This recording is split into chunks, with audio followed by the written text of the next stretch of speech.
Franck Loiret, bonsoir. Bonsoir. Bienvenue sur la radio du cinéma, bienvenue à Valence pour Viva Cinéma. Vous êtes délégué de la Cinémathèque de Toulouse, directeur délégué. On va commencer par cette présentation. D'ailleurs, une cinémathèque, c'est quoi ? C'est une bibliothèque, un cinéma, des archives, un musée ? Oui, c'est effectivement un peu tout ça. Une cinémathèque, elle a deux jambes, elle a deux missions principales. D'un côté, la conservation du patrimoine cinématographique et de l'autre, sa diffusion. Voilà. Donc, si vous ne faites que la partie conservation, vous êtes une archive de cinéma. Si vous ne faites que la diffusion, vous êtes une salle de cinéma. Mais si vous faites les deux, vous êtes une cinémathèque.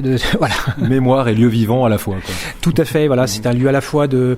Alors, on y fait beaucoup de choses. Hein. Bien sûr, c'est un lieu où tous les cinémas se croisent finalement. Beaucoup de festivals, beaucoup de projections, des expositions. Il y a aussi effectivement à la Cinémathèque de Toulouse, puisque moi je parle de Toulouse, on a deuxième Cinémathèque de France.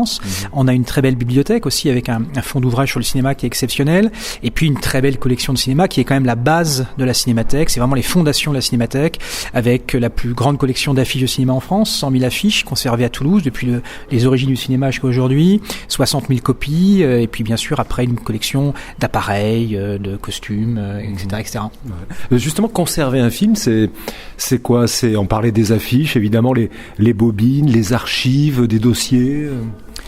Oui, alors c'est ça qui fait la richesse, mais aussi parfois la complexité de notre métier, c'est qu'on est confronté à des documents qui sont très différents, des objets qui sont très différents les uns des autres. Donc il y a bien sûr la pellicule qui occupe une grande partie des collections.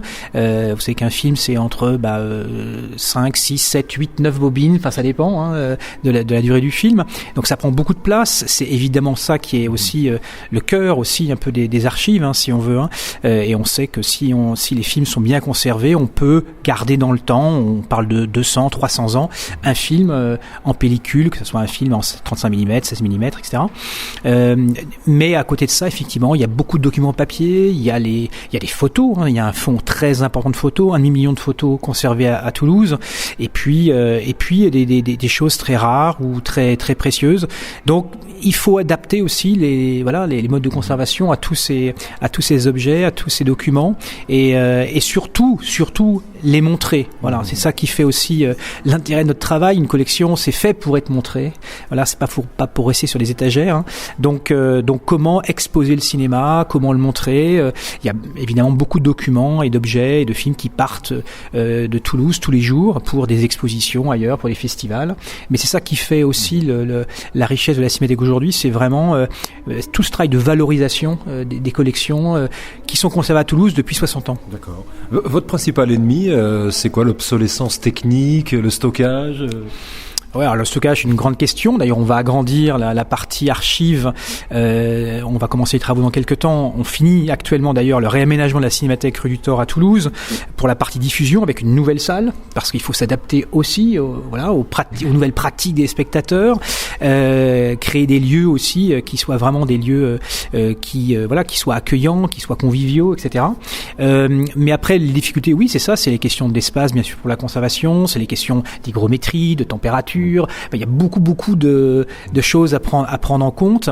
Et puis, cette urgence bien sûr à conserver. On sait qu'il y a encore beaucoup de films en pellicule dans la nature qui sont aujourd'hui mal conservés dans des caves, dans des greniers, etc. Donc il faut absolument continuer à rassembler tous ces films en pellicule pour des questions de conservation. Voilà. Et après, vous pouvez agir dessus, vous pouvez lancer, pourquoi pas, des numérisations pour créer des copies numériques de ces films. Mais si les films sont pas en bon état, vous pouvez pas faire grand-chose. Ouais. Vous parliez bien sûr de votre travail de diffusion, de projection de ces films. Notre actualité du jour, c'est Le Chat Noir que vous allez présenter ici à Valence. Est-ce que pour Edgar Ulmer, est-ce que c'est son film signature ? Ah oui, je pense que c'est vraiment un chef-d'œuvre. Alors, ce qui est étonnant d'ailleurs, c'est son premier film en tant que, alors c'est pas son premier film, mais c'est son premier long métrage pour un grand studio hollywoodien, donc la Universal. Donc c'est vraiment un coup de maître qu'il réalise en réunissant deux grandes stars et deux monstres du film d'épouvante.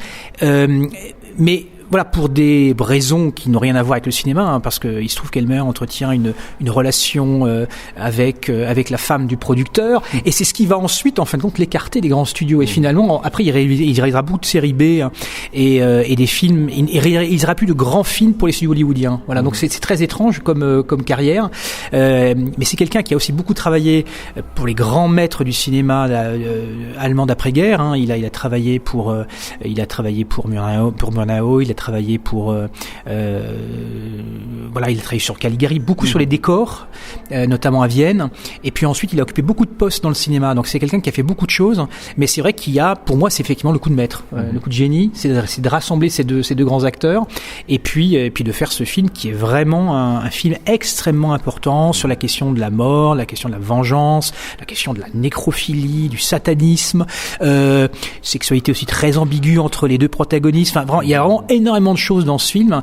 Et puis, la photographie est magnifique. On comprend comment les films fantastiques ont vraiment digéré tout ce cinéma allemand, expressionniste, etc. Toutes ces grandes découvertes formelles de cette époque, etc. C'est vraiment passionnant. Oui.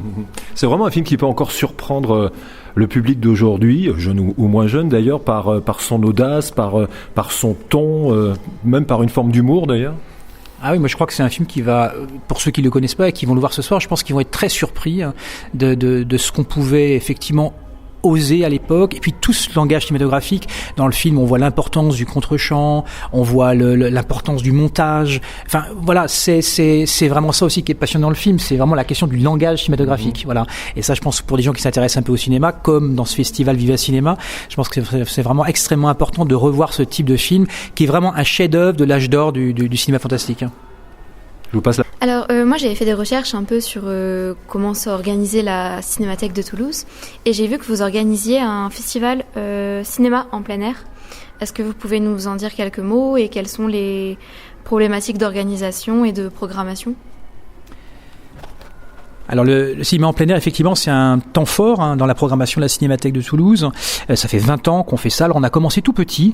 Aujourd'hui, c'est pratiquement 50 séances de cinéma en plein air l'été. Donc c'est vraiment tout le mois de juillet, tout le mois d'août. Ça rassemble énormément de monde parce que c'est environ quasiment 20 000 spectateurs chaque été. Donc c'est vraiment un grand moment, un grand moment un rassemblement autour du cinéma. Vraiment, on est dans la cour de la Cinémathèque. Il y a 500 places et on a cet écran magnifique qui se déploie sur la façade. Donc c'est vraiment un très beau moment avec une très belle salle de cinéma en plein air finalement, et on aime beaucoup ça. C'est une programmation très grand public, donc qui, on va dire, sort un petit peu peut-être de ce qu'on fait dans l'année.